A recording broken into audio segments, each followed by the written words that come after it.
Boa noite. O programa Ideias da Aldeia discute a Amazônia como um espaço estratégico para a política brasileira. Para conversar sobre isso, nós convidamos a pesquisadora e professora emérita da Universidade Federal do Rio de Janeiro, Berta Becker. A doutora Becker é especialista no estudo da geopolítica do Brasil e particularmente da Amazônia. Boa noite, professora Becker. É um prazer tê-la aqui no programa Ideias da Aldeia. Boa noite, o prazer é todo meu. Professora, vamos começar esta nossa conversa explicando o que significa geopolítica, em que contexto que surgiu essa expressão, o contexto histórico e o que ela significa na realidade.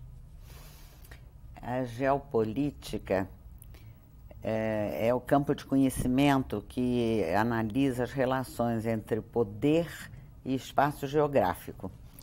E ela nasceu no final do século XIX, quer dizer, ela já existe na prática há muito tempo. Tem um grande geógrafo chamado Yves Lacoste, que diz que a geografia, tem um livro chamado A Geografia Serve, antes de tudo, para fazer a guerra, né? Então, desde que os homens são homens, existe a ideia de conquista de território, de domínios, né, de disputas. Na prática existe há muito tempo, mas foi no final do século XIX, quando se formaram os estados modernos, que a geografia política nasceu com Friedrich Ratzel, na Alemanha, ele que conceituou o estado territorialmente, né? O estado, esse conceito, o estado, ele o configurou territorialmente. O estado tem um território tem fronteiras, existem cidades-chave dentro do território. Como esse conceito vem mudando ao longo do tempo? E ele deu uma conceituação teórica riquíssima, que tem até hoje influência na geografia, porque ele definiu, você desculpe eu continuar, Imagina. Ele definiu dois conceitos básicos da geografia: espaço, que era em alemão Raum, e Lage, que é posição. Posição é um conceito básico da geografia, né? É um conceito relacional, quer dizer, um lugar. O lugar existe em função, é qualificado em função das relações com outros lugares. Então, isso tudo veio se formando quando os estados nacionais se fortaleceram, na Alemanha, inclusive, né? E ele tem coisas incríveis na geografia política. Ele não chamava de geopolítica, chamava de geografia política. Mas não posso entrar aqui em detalhes, porque seria uma outra entrevista. Mas, a partir daí, à medida que os estados se fortaleceram, inclusive expansionistas, né, surgiu na Suécia um professor, e ele sim criou o termo geopolítica. E, em geral, é assim também. Os discípulos são muito mais radicais do que os mestres, né? Então, ele transformou a geopolítica, conceituou realmente num sentido determinista, como se o espaço geográfico e o território determinassem o poder político dos estados. O continente africano sofreu muito com esse tipo de Mas conceito. evidente. Quer dizer, um contexto histórico foi da afirmação dos estados nacionais no final do século XIX. Já estou me atrapalhando com 20, né? Já estamos no 21. Inclusive próximo à conformação da geografia como uma disciplina, que até então não era, mas isso começou antes. Mas a geografia política foi com Ratzel, e depois o sueco, quem disse que eu vou me lembrar o nome dele, que criou o termo geopolítica. E isso é interessante, porque a Inglaterra também teve suas concepções geopolíticas de poder. Sobretudo no Oriente, né?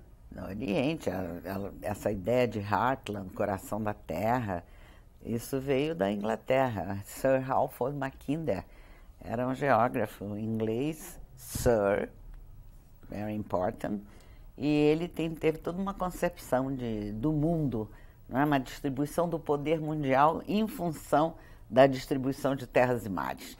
Mas aí é muito interessante, vem adiante com os Estados Unidos na Segunda Guerra Mundial. Quer dizer, ela sempre esteve atuando, não é? mas o nazismo que pegou principalmente essa visão do sueco, da geopolítica determinista, e manipulou utilizando isso como ciência para justificar o expansionismo alemão. É possível nós fazermos uma leitura um pouco mais construtiva da geopolítica? Mas não tem a menor dúvida. De que forma? De que forma? Primeiro, que não é o espaço que determina o poder. O poder vem de uma relação humana, são os homenzinhos que respondem por isso, e não o espaço geográfico. Embora o espaço geográfico, o território, tenha influência em muitas coisas, mas quem faz o desenvolvimento e o poder, e se o poder é agressivo, de guerra ou não, não é o espaço, são os homens, né?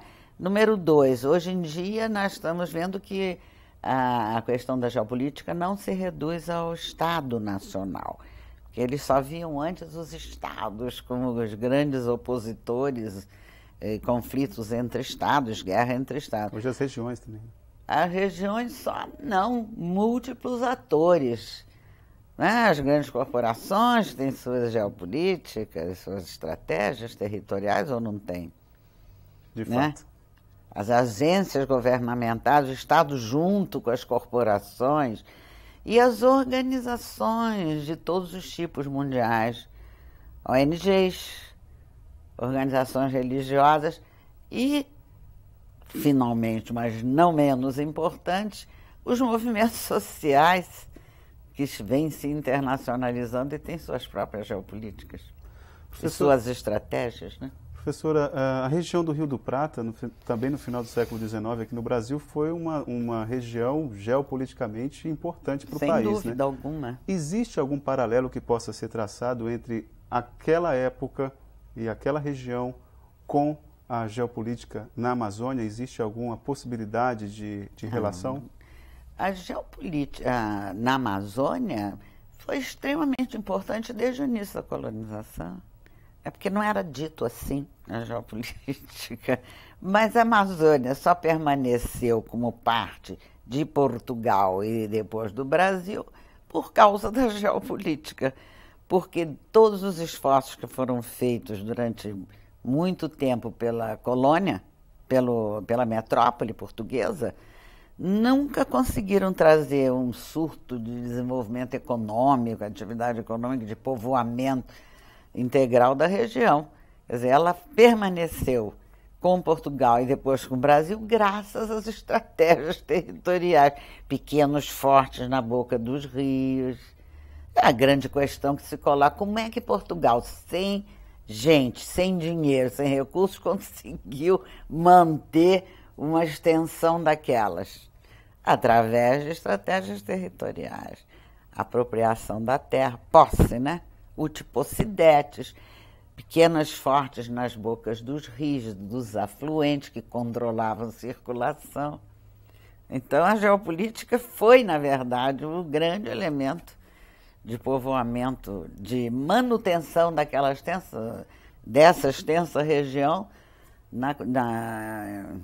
sob a soberania de Portugal e depois do Brasil. A comparação com o Rio do Prata não traz nenhum paralelo, não, né? Eu acho que traz, porque também eram riquezas, né? Drogas do sertão também se procuravam na Amazônia. Né? Inclusive o Eldorado, que era procurado em todo lugar. Né? Você achava que entrando pela Amazônia dentro não tinha esse mito todo de busca das riquezas do ouro e da prata. Tanto os portugueses quanto os espanhóis procuravam era isso, né? Professora, vamos atualizar um pouco mais a Pois nossa não. história. A agenda estabelecida pelo Itamaraty no governo de Lula não tem escondido a ambição de que o Brasil se torne definitivamente uma liderança sul-americana. De que forma a geopolítica da Amazônia pode contribuir para fortalecer essa ideia? Ou concretizá-la, de fato? De várias formas. Primeiro que a união dos países amazônicos é extremamente importante para ter uma voz mais forte no cenário internacional. O Brasil tem a maior parte da Amazônia e, em geral, as pressões globais se fazem contra o Brasil. Eu nunca vi ninguém ficar falando que destroem a floresta no Peru e na Colômbia. Vocês já viram? Na Colômbia eles falam da droga, né? Mas a pressão internacional ambientalista é sobre o Brasil, né? Que tem a maior parte. Então, eu acho que a união é extremamente importante porque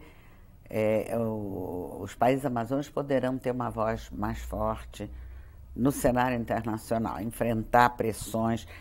É complicada a questão, mas, enfim, hoje toda a questão da soberania está ligada aos fóruns globais, né? E os estados querem entrar nos fóruns globais para participar de decisões. Mas, ao entrarem nos fóruns globais, quem domina as agendas são os países centrais. Então, é complicada a história, e também é outra palestra. Mas, então, a união, nesse sentido, eu acho que é extremamente importante. É extremamente importante no sentido de complementaridade econômica, né? O Brasil tem até necessidade, por exemplo, de energia, vinda da Bolívia, né? A Venezuela também. Com petróleo? Bolívia, o petróleo e o gás, né? A Venezuela é a hidrelétrica de Guri, né? Que manda energia elétrica para Roraima, para Manaus. Aproximações diplomáticas com países liderados por Hugo Chávez, a senhora considera que isso atrapalha, ajuda ou neutraliza? Eu acho que atrapalha, ajuda ou neutraliza, não. Eu acho que é uma aproximação necessária. Agora, é evidente que traz repercussões, né? Tem um preço. Mas essas repercussões são positivas na sua avaliação? Não, de um modo geral, os países... Os outros demais países lá de fora, que fora da América do Sul, não gostam, particularmente os Estados Unidos, né? Não acha muito interessante que não consegue engolir o Chávez, né? Mas o Chávez tem um movimento autônomo dentro da América do Sul. Eu acho que com todos os problemas do populismo, ele tem que ser respeitado, que é o único que faz uma certa resistência, né? À dominação muito perversa, assim, que se faz em relação aos outros países. Não sei se deve botar essa palavra aí, corta na hora da coisa, mas enfim. E tem uma outra questão. Então, tem complementaridade econômica que para o Brasil é extremamente importante. Tem a complementaridade, a união política, né, de fortalecer. Tem a possibilidade de fazer projetos conjuntos. E tem uma outra coisa que é muito importante, e onde o Chávez entra também. É que toda a fachada da América Central e do Pacífico sul-americano está tendo uma militarização crescente, né? Localidades de operação avançada. Ninguém fala mais em base, porque base ficou feio, mas na verdade são bases. Desde a América Central até o Chile, não é? E Panamá, Colômbia, todos os países têm. Chávez, Venezuela não tem, porque não admite. É em nome da droga, em nome do controle da droga, que se faz principalmente isso. O maior expoente desse processo é a Colômbia. Evidente, que é o Plano Colômbia, né? E o Brasil também não deixou que se estabelecessem bases no território brasileiro, ou localidades de operação avançada. Embora o Brasil tenha financiamentos externos, inclusive para a Polícia Federal e outras coisas desse tipo. Mas, então, o que eu quero dizer é que o Brasil é quase que uma ilha cercada de bases por todos os lados, entendeu? E aí, eu acho que essa é uma coisa muito importante. A globalização no Brasil, na Amazônia brasileira, estou falando particularmente da Amazônia, porque a globalização incidiu de múltiplas formas, mas na Amazônia ela incidiu muito através da cooperação internacional. Cooperação internacional em programa piloto, não é? Em projetos alternativos, e muita coisa até muito boa também, né? Projetos, assistência financeira, técnica, né? E a globalização nesta faixa pacífica da América está incidindo através de militarização crescente. né? Mas uma vez eu perguntei isso a um general e ele disse: a senhora está correta, mas não deve falar em militarização, porque militarização é uma coisa que parte de dentro dos países e não é o caso. A militarização é externa. O que torna ainda pior. Pior, presença militar crescente. Então, isso são dados, entendeu? Que têm que ser considerados, não é? Na situação do país. Eu acho, então, extremamente importante que nós tenhamos a cooperação internacional, sabendo negociar direito, as parcerias, né? Muito melhor do que localidades de operação avançada. Professora, nós vamos ter que fazer um breve intervalo. No próximo bloco a gente volta falando a respeito da importância dos movimentos sociais para poder tornar essa relação um pouco menos desarmoniosa dentro dos próprios estados. O 10 da Aldeia volta já já.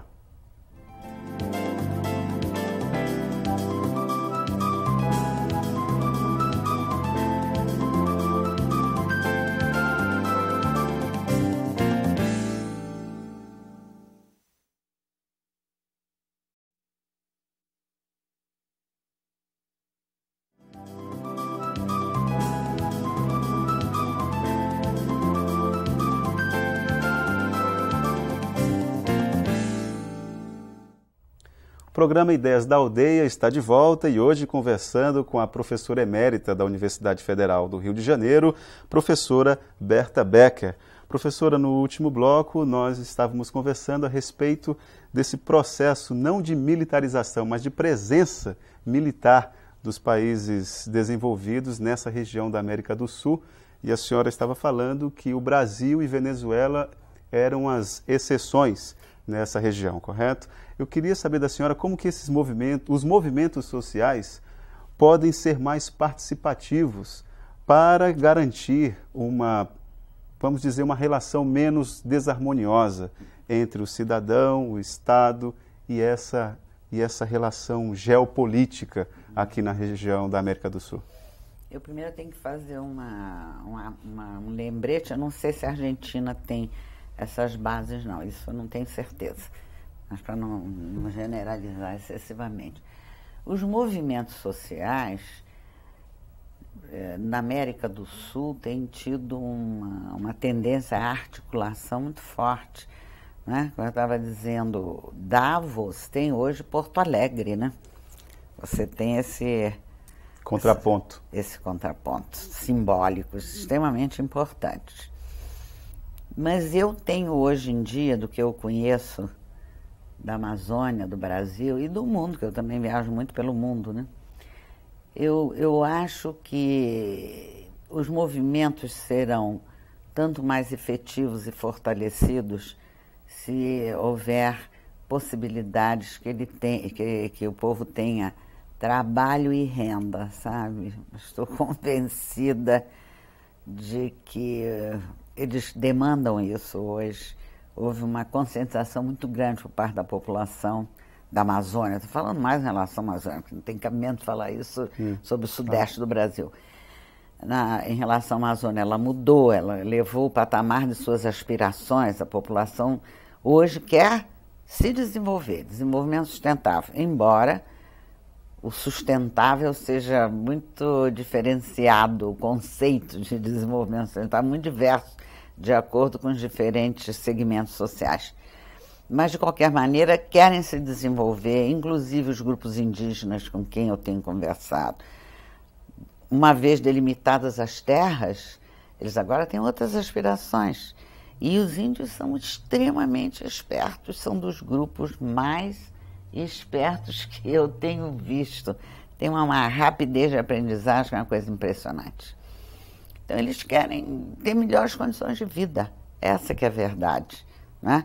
As consultas de campo feitas, que eu faço pesquisa de campo, e feitas não só por mim, mas como pela consulta, por exemplo, para o plano rodovia Cuiabá-Santarém sustentável. Foram feitas várias consultas de campo, 8 consultas para discutir o plano e agora mais 8 depois do plano feito.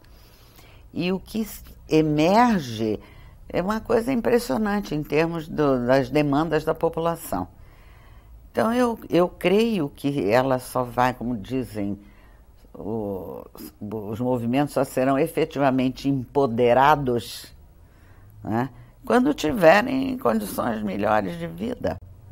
Eu não consigo dissociar isso, né? Ninguém com o pé no chão ou com fome pode ser abraçar alguma causa, né? Acho difícil. Professora... Abraçar e lutar e executar. Porque uma coisa é você ficar falando, outra coisa é você conceber uma estratégia e implementar. E isso é que é poder. Você pode conceber melhor coisa. Se você não conseguir implementar, não tem poder algum. Professora, de que forma o projeto de lei de gestão de florestas públicas que está em discussão, como é que isso pode contribuir para fortalecer a geopolítica da região amazônica? A senhora esperava que a ministra Marina Silva, que é do Acre, que participou dos movimentos sociais, a senhora considera esse ambiente conflituoso para os movimentos sociais e o desenvolvimento da região ou não? Bom, primeiro eu quero dizer que eu tenho a maior admiração pela ministra. Acho uma pessoa extraordinária, de uma dignidade incrível. Agora, eu não tenho conhecimento suficiente para discutir essa questão do manejo florestal. Mas, em princípio, eu antipatizo com ele. Antipatiza com o projeto de lei de gestão? Com o projeto. Antipatizo porque eu acho que essa coisa de manejar a floresta em pé, sabe, eu acho que vai acabar prejudicando a floresta, sinceramente. A senhora tem outros exemplos no Brasil? Não, eu sei que, por exemplo, na Amazônia Oriental, né, tem tido muito conflito em relação a isso, e tem tanto lugar para reflorestar e manejar a floresta, não precisa pegar a floresta em pé para fazer isso. A grande questão é alternativas de desenvolvimento que deem trabalho e renda para a população. Não sei se o manejo florestal é o melhor, mas aí eu estou sendo franca, eu realmente precisaria estudar muito mais profundamente essa questão. No momento, eu vejo que nós precisaríamos aproveitar melhor, não só a madeira, que é uma coisa muito demandada pelas madeireiras, né? É mais fácil e tem muito mercado. Nós precisaríamos unir ciência e tecnologia para encontrar novas alternativas. Eu acho, por exemplo, que uma era o aproveitamento da biodiversidade, que até hoje ainda não se fez um esforço grande para aproveitar essa riqueza fantástica que está aí. E já tem muitas pequenas e médias empresas em Manaus e Belém que estão extraindo óleos e fazendo cosmética. E como eu falei, existe a nutracêutica, que é outro campo de produtos que trazem bem-estar, não chegam a ser remédios, mas trazem bem-estar, como guaraná, como, né, que melhoram o bem-estar físico. Hoje é uma moda, todo mundo tem... Nutracêutica? É uma ciência? O que é? É uma categoria de produtos, exatamente, que permite melhores condições físicas, de bem-estar, né, e não chega a ser remédio. E com isso tem um mercado crescente, enorme, e ela escapa da Anvisa, do controle, porque a coisa do remédio tem um controle muito rígido por parte da Anvisa.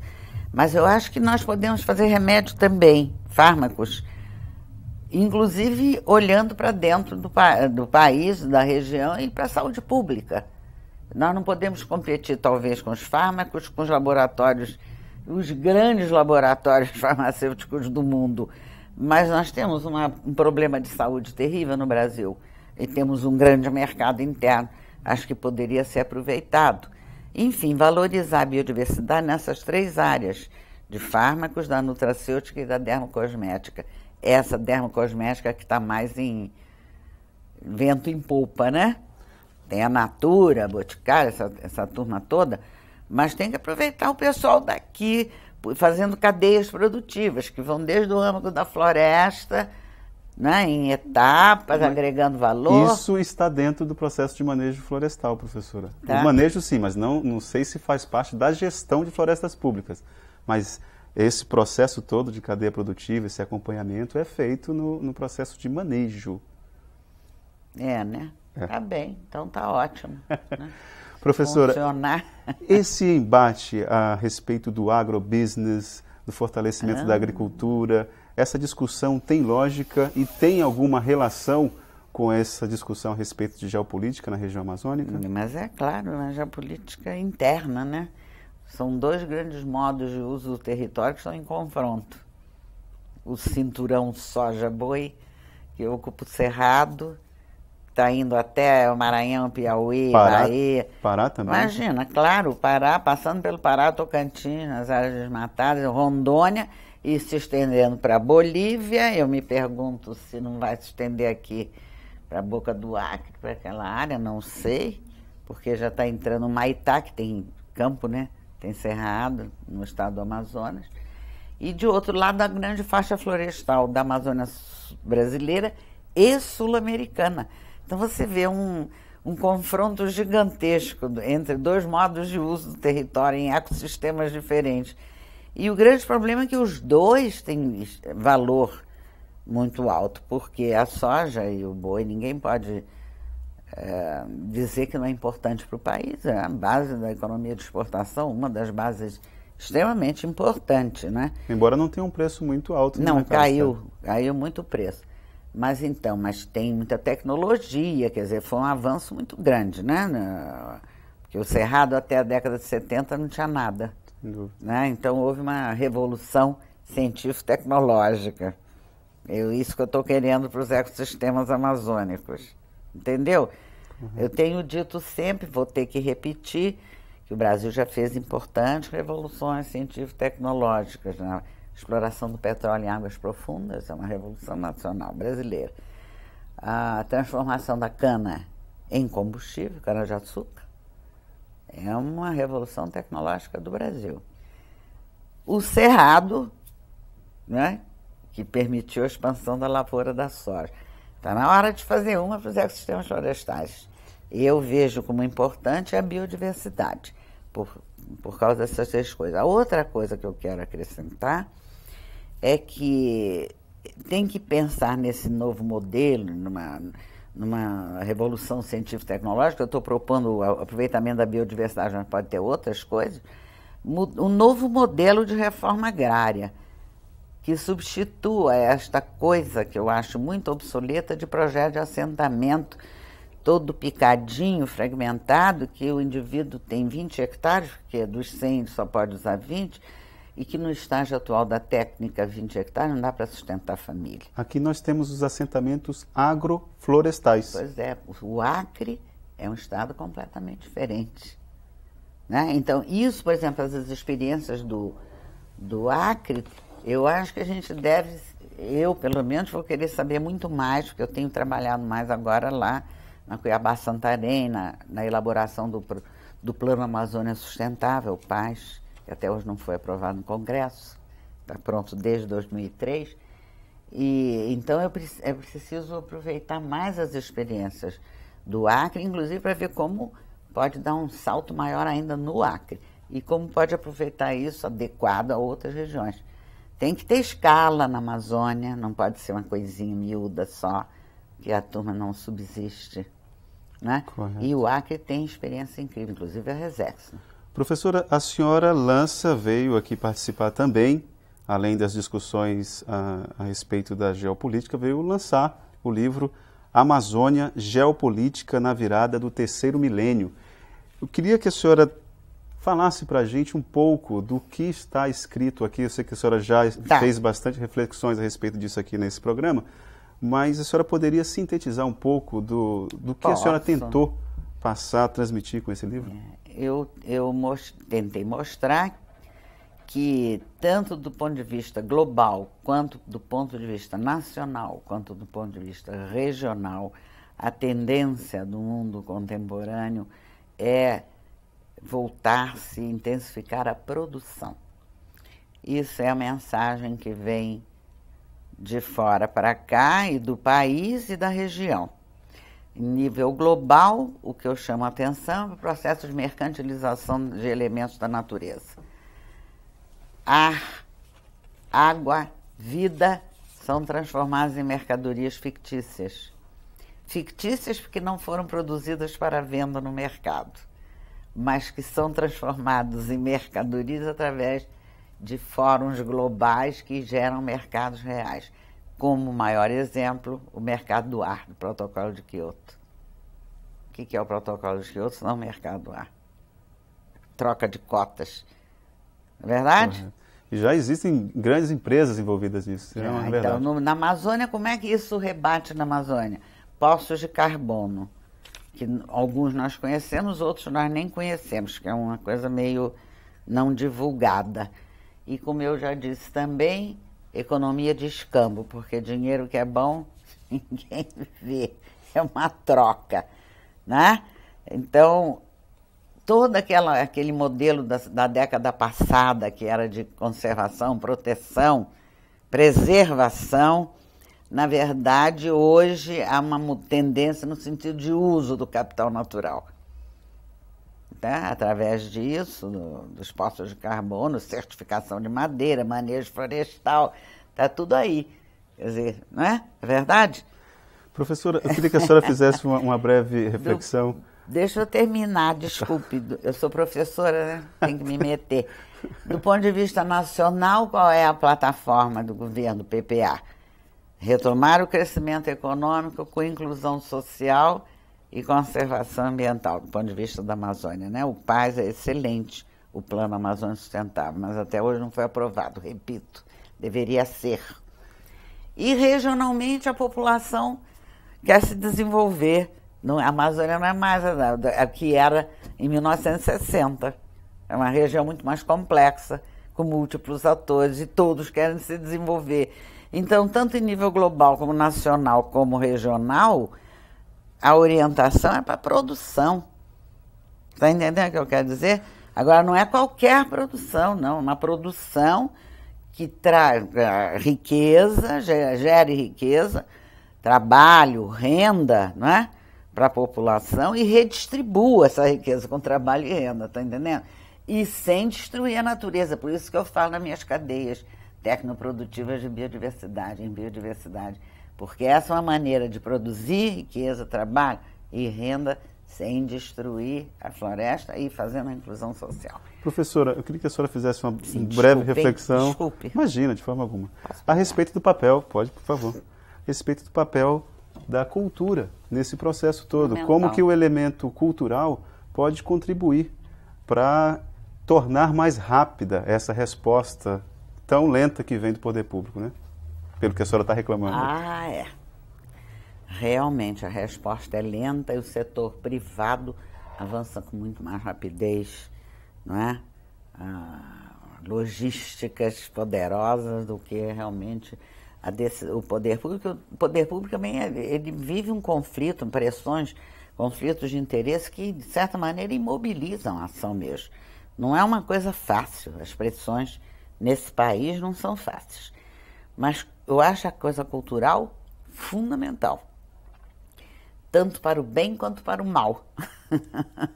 Porque tem uma coisa cultural do Brasil, que se chama as instituições informais, não escritas, e que estão justamente ligadas à cultura, que é o problema da terra como patrimônio, que é uma coisa seríssima no país. Porque a terra não é vista só como meio de produção.